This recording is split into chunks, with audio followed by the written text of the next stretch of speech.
पहले तो मैं आप सब लोगों को freedom fighter Hakim Ajmal Khan hospital में स्वागत करता हूँ। ये प्रेस कॉन्फ्रेंस लेने का जो मेन कारण है, बेसिकली ये हॉस्पिटल चालू हो चुकी है एंड उसमें जो सर्विसेज लोगों के लिए मिलने वाली है उसकी एक जानकारी देनी है। आपके थ्रू हमें पूरा मुमरावासी, थाने वासी और आजू बाजू के जो और भी रिलेटेड प्लेसेस दीवा, डोंबिवली और कल्याणशील, इवन थाने मुलुंड तक सब लोगों को पता चले कि ये हॉस्पिटल चालू हो गई है और इस हॉस्पिटल में ये यूनिक क्या है जो इस हॉस्पिटल में हो रहा है उसकी एक जानकारी आप लोगों के थ्रू देनी है। हॉस्पिटल तो ओपन होती रहती है, बट ये हॉस्पिटल में खास क्या है। ये हॉस्पिटल भले ही बहुत दिनों से सबकी अपेक्षा में थी कि कब चालू होगी, बट जब चालू हुआ वो ऐसा चालू हुआ कि इसका मिसाल पूरे इंडिया में आप अभी ले ही नहीं सकते। मैं अभी उसके एक एक करके बताता हूँ कैसे। ये हॉस्पिटल पीपीपी तत्व पे चल रही है, मतलब पब्लिक प्राइवेट पार्टनरशिप। थाने म्यूनसिपल कॉरपोरेशन का बिल्डिंग है और उन्होंने मुझे, मतलब मेरी कंपनी को, प्लेटिनम हॉस्पिटल प्राइवेट लिमिटेड को ये हॉस्पिटल चलाने के लिए दिया है। इस हॉस्पिटल में कंस्ट्रक्शन वर्क पहले से हुई थी।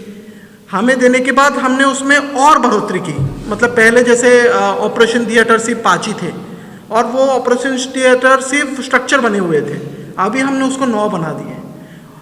आईसीयू बेड्स पहले सिर्फ 20 ही थे, हमने उसको अभी लगभग 65 बना दिए एंड जनरल वार्ड्स भी हमने उसी हिसाब से काफ़ी बना दिया है उधर पे। अभी की फेज़ में इस हॉस्पिटल में जो जो सर्विसेज चालू हो रही है उसमें से मेजर आप समझ सकते हैं कि दिस इज़ एक जनरल हॉस्पिटल कम सुपर स्पेशलिटी हॉस्पिटल है। जनरल हॉस्पिटल कम सुपर स्पेशलिटी हॉस्पिटल में अगर मैं आपको बताऊं कि क्या क्या स्पेशलिटी कवर हो रही है, उसमें जनरल आप समझ लीजिए जनरल सर्जरीज हो गए जो पहले आते हैं। जनरल सर्जरीज जो हमारी मेडिसिन डिपार्टमेंट है, जनरल मेडिसिन, फिर हमारी आ गए ऑर्थोपेडिक डिपार्टमेंट, फिर ऑर्थो के बाद हमारे सुपर स्पेशलिटी डिपार्टमेंट में आ गई urology, cardiology, onco surgery, neuro surgery. ये सारे डिपार्टमेंट यहाँ पे फुल फ्लेजेड चालू हो चुकी है। अभी मैं आपको एक एक करके उसके बारे में पूरा और डिटेल में बताऊँगा। उससे पहले आपको ये इस हॉस्पिटल का जो कोर पॉइंट है, जो मैं जिसके लिए प्रेस कॉन्फ्रेंस है, एक नो कैश काउंटर हॉस्पिटल है।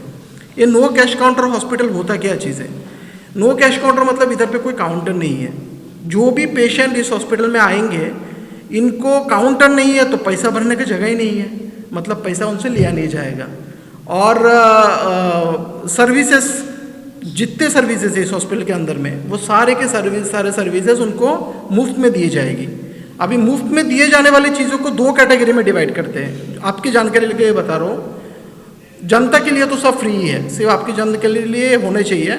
इसको 2 कैटेगरी, एक है महात्मा ज्योतिबा फुले स्कीम, जिसके अंदर में कुछ 1600 बीमारी है जिसका फ्री ट्रीटमेंट दी जाती है, और एक है जो महात्मा ज्योतिबा फुले में बैठते नहीं है, जो कुछ बीमारी है जो महात्मा ज्योतिबा फुले में नहीं कवर होती, उसके लिए पेशेंट को कोई भी हॉस्पिटल में जाके पेमेंट करना ही पड़ता है। इस हॉस्पिटल में दोनों भी फ्री है। महात्मा ज्योतिबा फुले स्कीम तो महाराष्ट्र में कोई भी इंसान इस हॉस्पिटल में आएंगे, उनके पास अगर 3 कलर के राशन कार्ड में से कोई भी कलर का राशन कार्ड हो, सफ़ेद हो गया, येलो हो गया या ऑरेंज हो गया, ये तीनों में से कोई भी राशन कार्ड हो, उनको इस हॉस्पिटल में 1600 बीमारी का मुफ्त में इलाज होगी।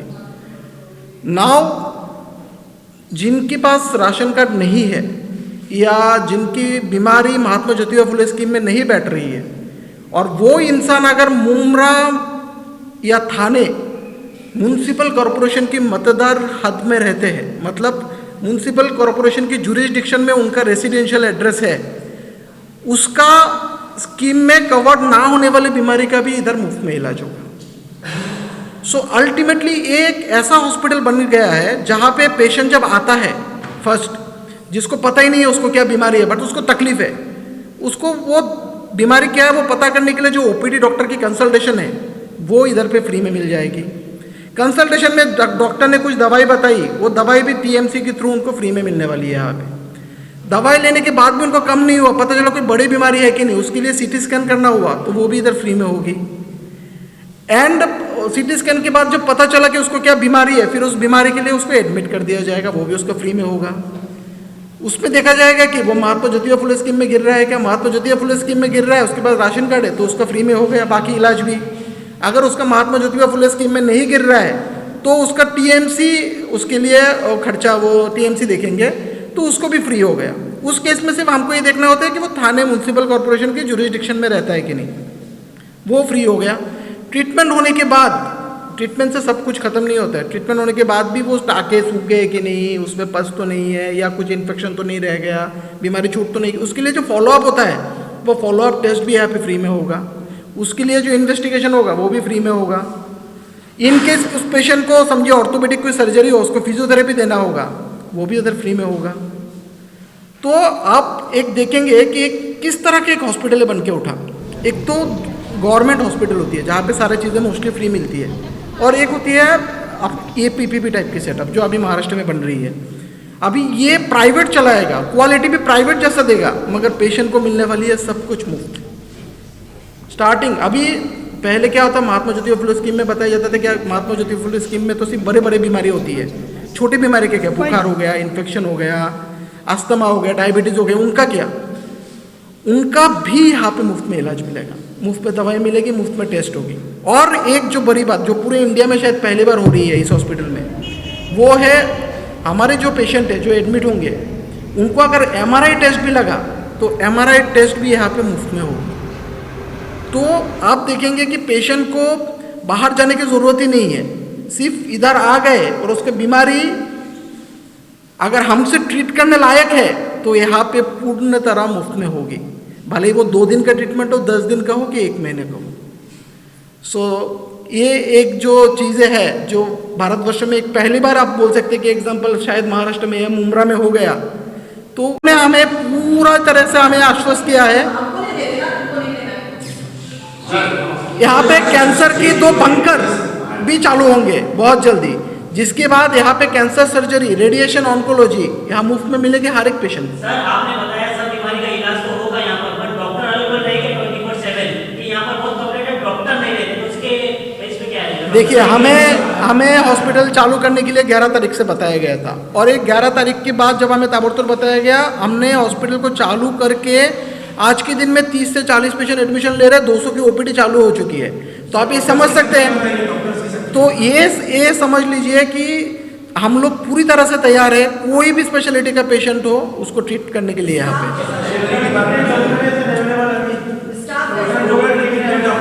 एक जने एक साथ बताइए।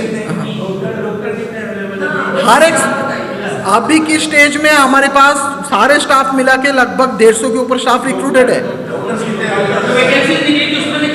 मैं आपको बता देता हूँ, अभी के स्टेज में मैं जो स्पेशलिटी के नाम बोल रहा हूँ ना, उस स्पेशलिटी के डॉक्टर इधर राउंड द क्लॉक बैठते हैं। General surgery, physician, orthopaedic surgeon, gynaecologist, anaesthetic, nephrologist, urologist, cardiac surgeon, ये सारे स्पेशलिटी यहाँ पे फुल टाइम बैठना चालू हो गए। आपकी पेशेंट आएंगे, मना नहीं किया जाएगा। कैंसर सर्जरी और न्यूरो सर्जरी, ये सब के लिए डॉक्टर्स ऑन कॉल है, क्योंकि इसके लिए डॉक्टर बैठे रहना जरूरी नहीं है। पेशेंट आते हैं तो उनका डॉक्टर आके उनको करेंगे, but most of the important चीज़ है ये पेशेंट को रिफ्यूज नहीं किया जाएगा। पेशेंट आएंगे, सब कुछ सर्जरी मिलेगी।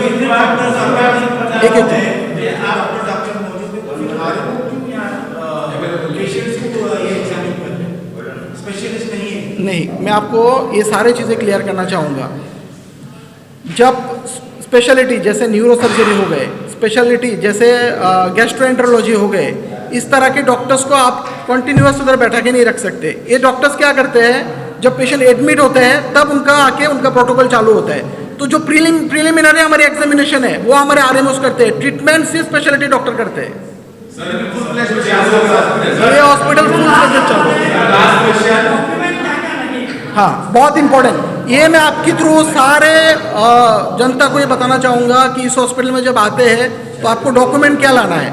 अगर आपके पास राशन कार्ड है महाराष्ट्र का, कोई भी कलर का हो, वो राशन कार्ड और आधार कार्ड लेके आना है।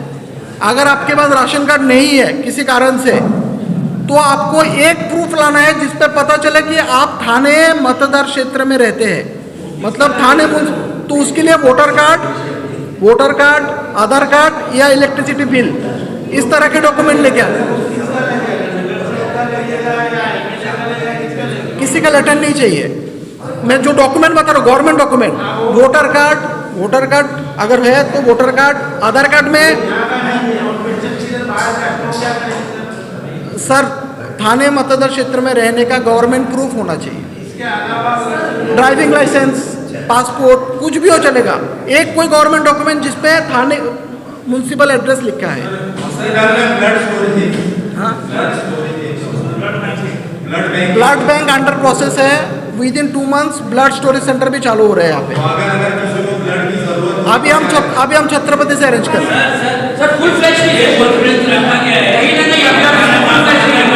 फुल प्रोजेक्ट चालू है।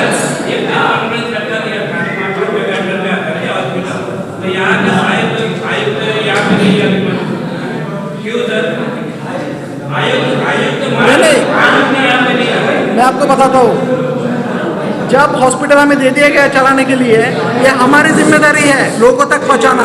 यहाँ क्या सर्विस मिल रही है सुनिए ना, हॉस्पिटल का ओपनिंग सेरेमनी नहीं है ये जो है ना, सुनिए ना सर, ये अवेयरनेस है, ये अवेयरनेस प्रेस कॉन्फ्रेंस है आपके थ्रू।